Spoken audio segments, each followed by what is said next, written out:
Kantara cinema ತಂಡದಿಂದ ರಾಕೇಶ್ ಪೂಜಾರಿ ಕುಟುಂಬಕ್ಕೆ 1 ಕೋಟಿ ರೂಪಾಯಿ ಪರಿಹಾರ ನೀಡಲು ಒತ್ತಾಯ.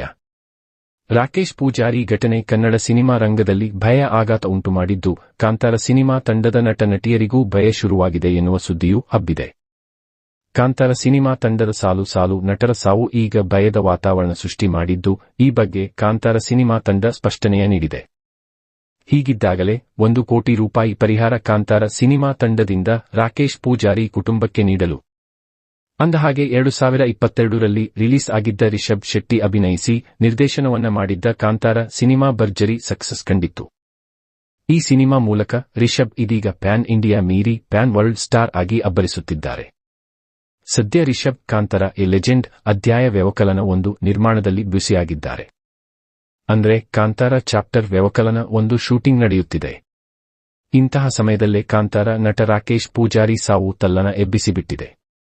ಕಾಂತಾರ ನಟ ರಾಕೇಶ್ ಪೂಜಾರಿ ಸಾವು ಕನ್ನಡ ಸಿನಿಮಾ ಇಂಡಸ್ಟ್ರಿ ಮಾತ್ರವಲ್ಲ, ಇಂಡಿಯಾ ಪೂರ್ತಿ ಸದ್ದು ಮಾಡುತ್ತಿದೆ.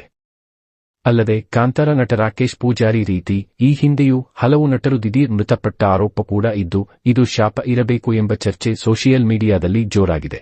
ರಿಷಬ್ ಶೆಟ್ಟಿ ಅವರು ಕಳೆದ 3 ವರ್ಷಗಳಿಂದ ನಿರಂತರವಾಗಿ ಕಾಂತಾರ ಚಾಪ್ಟರ್ ವ್ಯವಕಲನ 1 ಸಿನಿಮಾಗೆ ದುಡಿಯುತ್ತಿದ್ದಾರೆ.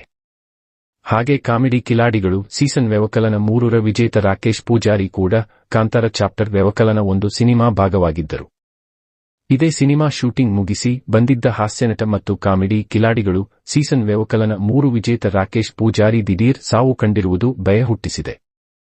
ಹೌದು, ರಾಕೇಶ್ ಪೂಜಾರಿ ಅತ್ಯಂತ ಬಡ ಕುಟುಂಬದ ಹುಡುಗ. ಅದರಲ್ಲೂ ತಂಗಿಯ ಮದುವೆ ಮಾಡಬೇಕು, ಅಮ್ಮನಿಗೆ ಆಸರೆಯಾಗಿ ಇರಬೇಕು ಎಂಬ ಕನಸು ಕಂಡಿದ್ದ ನಟ ಬಡ ಕಲಾವಿದ. ಆದರೆ ರಾಕೇಶ್ ಪೂಜಾರಿ ಬದುಕಿನಲ್ಲಿ ವಿಧಿಯ ಕೈವಾಡ ಅಟ್ಟಹಾಸವನ್ನೇ ಮೆರೆದಿದ್ದು, ಕಾಮಿಡಿ ಕಿಲಾಡಿಗಳು ಸೀಸನ್ ವ್ಯವಕಲನ 3 ವಿಜೇತ ರಾಕೇಶ್ ಪೂಜಾರಿ ಸಾವು ಇದೀಗ ಭಾರೀ ಬೇಸರವನ್ನ ಮೂಡಿಸಿದೆ.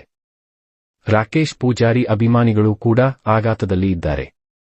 ಇದೇ ಸಮಯದಲ್ಲಿ 1 ಕೋಟಿ ರೂಪಾಯಿ ಪರಿಹಾರ ಕಾಂತಾರ ಸಿನಿಮಾ ತಂಡದಿಂದ ರಾಕೇಶ್ ಪೂಜಾರಿ ಕುಟುಂಬಕ್ಕೆ ನೀಡಲು ಸೋಷಿಯಲ್ ಮೀಡಿಯಾದಲ್ಲಿ ಒತ್ತಾಯ ಮಾಡಲಾಗುತ್ತಿದೆ.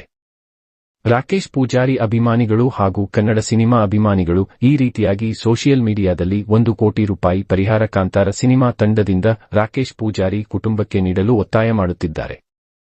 ಆದರೆ ಈವರೆಗೆ ಈ ಬಗ್ಗೆ ಅಧಿಕೃತ ಮಾಹಿತಿ ಸಿಕ್ಕಿಲ್ಲ. ಹೀಗಾಗಿ ಸೋಷಿಯಲ್ ಮೀಡಿಯಾದಲ್ಲಿ ನೆಟ್ಟಿಗರು ಈ ಕುರಿತು ಒತ್ತಾಯ ಮಾಡುತ್ತಿದ್ದಾರೆ. ಇದರ ಬಗ್ಗೆ ನಿಮ್ಮ ಅನಿಸಿಕೆ ಅಭಿಪ್ರಾಯವೇನು ಅನ್ನೋದನ್ನ ತಪ್ಪದೇ ಕಾಮೆಂಟ್ ಮಾಡಿ ತಿಳಿಸಿ.